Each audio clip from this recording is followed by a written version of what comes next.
नमस्कार, आप exam tour देख रहे हैं। बीपीएससी टीआरई वाले विद्यार्थी को भी आज उम्मीद था कि आज उनका सुनवाई हुआ, क्या कुछ हुआ उस पर भी बातचीत करेंगे। अब क्या होगा आगे, और बीपीएससी 17 पर भी बातचीत करेंगे, यानी दो केस, महिला वाला भी केस था, उसका क्या कुछ हुआ, एक एक बिंदु पर बात करेंगे। मेरे साथ पटना हाई कोर्ट के सुप्रसिद्ध वकील शिवनंदन भारती जी हैं। सर, आपका स्वागत है एग्जाम टूर। जी, बहुत बहुत शुक्रिया सर, आज सुनवाई था जो पूरक रिजल्ट को लेकर है। विद्यार्थी इस उम्मीद में थे कि टीआरई 1, टीआरई 2, टीआरई 3 तीनों में लाभ होगा यदि जो जजमेंट आएगा। क्या कुछ हुआ? देखिए, सबसे पहले तो आज पूरा दिन ही समझिए हाई कोर्ट में छात्रों के ही गहमा-गहमी के बीच में था। पहला केस जो था वो बीपीएससी में री एग्जामिनेशन को लेके भी था।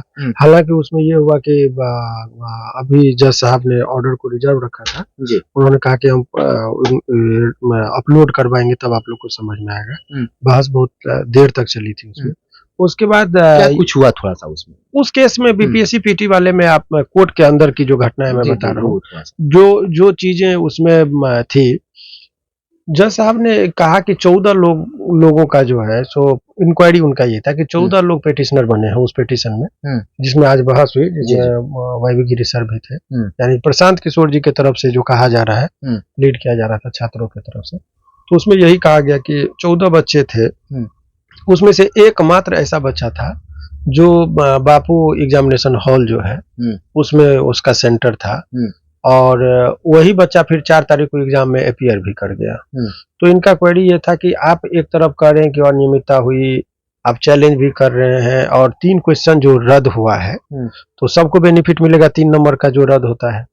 तो ऐसे परिस्थिति में बोले तो फिर तो आप बेनिफिशियरी हो गए कि आपको भी 3 नंबर का लाभ मिलेगा, तो आप फिर चैलेंज क्यों कर रहे हैं? तब तक इधर से ये बातें कही गई कि 4 लाख छात्रों का बात है।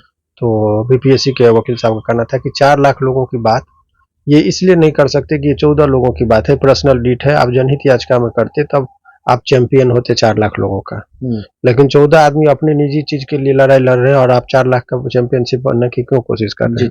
ये रेलिवेंसी बातें जो हुई कोर्ट के अंदर, यही सब चीजें हुई। लेकिन जो भी डॉक्यूमेंट्स था वो उनका, वो चूंकि कोर्ट की जो चीजें, देखिए सवाल एक लाइन में आप समझिए, कोर्ट के और बाहर के चीजों में, मान लीजिए अभी आप हमसे आए, 5 लाख रुपए हमसे मांगे, हमने आपको दे दिया। जी जी।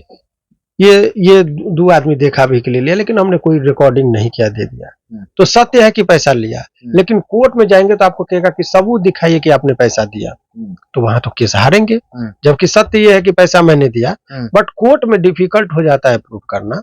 तो यही बातें भी रखी गई कि कोर्ट के अंदर कि साहब ऐसा है कि हमारे पास सबूत कहाँ था, ना मोबाइल हम लेके जा सकते थे ना कुछ। लेकिन उस दौरान जो 12 से लेके 2 बजे के बीच का जो एग्जामिनेशन का टाइम था, उसी दौरान क्वेश्चन आउट हुआ, और ये आयोग भी इस बात को मान गई कि अनियमितता बढ़ती गई, इसीलिए उन्होंने एक सेंटर पर री एग्जाम किया। हम लोग का था कि सारे सेंटर पर चूंकि सर्कुलेट हुआ, आर्थिक अपराध इकाई में भी गया, तो ये सारे एग्जाम को प्रभावित किया, इसलिए होना चाहिए। बाकी सारे तथ्यों को सुनते हुए उन्होंने कहा कि इस पे मैं अपना ऑर्डर रिजर्व रखता हूँ, रात तक में मैं अपना ऑर्डर अपलोड कर दूंगा, तो आप लोग देख लीजिएगा कैसे क्या है। तो उस केस का यही अपलोडेड है। टीआरई वाला का क्या रहा? टीआरई वाला बहुत अच्छी बात है। टीआरई 1 के बहुत सारे छात्रों को मैंने कहा था।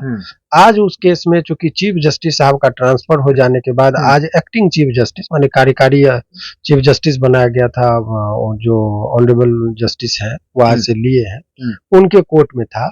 इधर से पहुंचना था इनको, तो आज भर के लिए ये पास ओवर का मतलब कि वो जो इसमें चूंकि लीड कर रहे थे वाईवी गिरी सर जी, तो उन्हीं का पहला मैंने उनका ये केस था। तो इधर से मैंने समय लिया गया आज भर के लिए केवल। ये पास ओवर का मतलब कि इसको छोड़ के आगे बढ़ा जाए, कल हम लोग बहस करेंगे, तो यही बातें करके वहां पर टाला गया। तो वो कल जो है सो उम्मीद है कि उसमें फिर से बहस होगी। कल बहस। ये जो चल रहा था हॉरिजॉन्टल वर्टिकल, ये सब अभी मेरिट पर कोई बात ही नहीं हुआ। अभी आपका केस का पन्ना खुलेगा, पेज खुलेगा, फाइल खुलेगा, तब बात होगी। आज फाइल ही नहीं खुली, कॉल हुआ, लेकिन वो पास ओवर कराया गया। ये आज नहीं, बस होता है कई बार ऐसी परिस्थितियां का करना पड़ता है सामना। ये मान लीजिए कहीं इंगेज होता है, हम ही लोग कहीं दूसरे कोर्ट में रहेंगे तो थोड़ा सा ये होता है, कभी बीपीएससी के वकील साहब, ये सब चीजें एक आध दिन के लिए कोई बात नहीं होती है। तो ये नॉर्मल जो प्रोसेस है उसी में हुआ। तो कल लेकिन उस पर फाइनली बहस होगा। तो अगर डबल बेंच से आदेश आ जाता है विद्यार्थी के पक्ष में तो कोई दिक्कत नहीं? कोई दिक्कत नहीं। अब तो वैसे आना है जो जुडिस माने जो लीगली जो हम लोगों ने जो देखा है, क्योंकि आप लोग बहुत के अंदर, हाँ, इस आधार पर ये केस जो है इतने मटेरियल है कि छात्र जीतेंगे। हाँ, एक और सवाल है, विद्यार्थी के मन में ये चल रहा था एनआईओएस को लेकर, वो सुप्रीम कोर्ट से तो आदेश मिल चुका है। देखिए उसमें बहुत सारे छात्रों को लगता है कि सर हम पेटिशनर बने क्या, हमको बनना चाहिए। देखिए बहुत इत्मीनान से बना रहे। एनओएस के जो छात्र थे उस दौरान भी मैंने कहा था कि उसमें प्रथम जब रिजल्ट हुआ था उसके आधार पर कई लोग ज्वाइनिंग भी किए। तो हटेंगे तो हटेंगे तो सभी हटेंगे और जुटेंगे तो सभी जुटते थे, इसीलिए इनको करना चाहिए था। लेकिन अभी तक वो पेटिशनर नहीं बने हैं। तो मेरा यही कहना कि अब कल भर, जो कि पहले 8 था, 8 से फिर 15 16 हुआ, 16 के बाद एक दिन और कल भर रुक जाइए। कल भर का रुख से हमको पता चल जाएगा कि क्या होगा। एक ही दिन में जजमेंट नहीं आ जाता है, ये भी बात जान लीजिए, final judgement.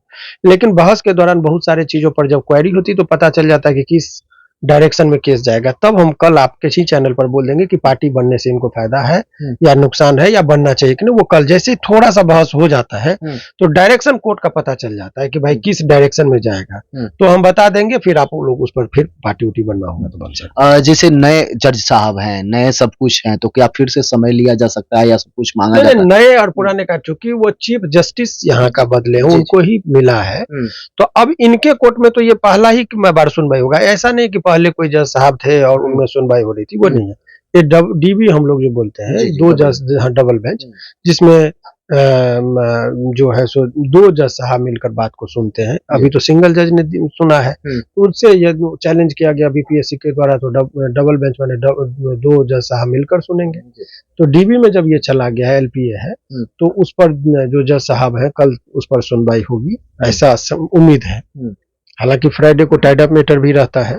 Tied up matter की पुराने केस में, जैसे कि कोई बेल का मैटर है, मान लीजिए एक बार रिजेक्ट हो गया, दोबारा 6 महीना बाद हम आए, तो उसको टाइड अप माने पुराना केस था, फिर से हम लोग कहते हैं कि सुनवाई। या कोई डायरेक्शन हुआ होता है कि आप एक बार सुन लिए, बोलते हैं कि 6 महीना में ट्रायल नहीं कंप्लीट होगा तो आप फिर मेरे पास आइएगा, तो उसको हम लोग टाइड अप कहते हैं। पुराना छूटा हुआ केस फिर से उन्हीं जज साहब में जाएगा जिन्होंने ऑर्डर किया था, तो उसको टाइड अप हम लोग कहते हैं। तो फ्राइडे को ये डेट रखा गया है। तो जो भी विद्यार्थी टीआरई वाले हैं, टीआरई 1 हो या टीआरई 2 हो या टीआरई 3 वाले, 1-2 दिन और वेट करें। कल देखिए क्या कुछ होता है। कल यदि आदेश आ जाता है तो फिर हम इस पर चर्चा करेंगे। सर समय देने के लिए बहुत बहुत शुक्रिया आपका।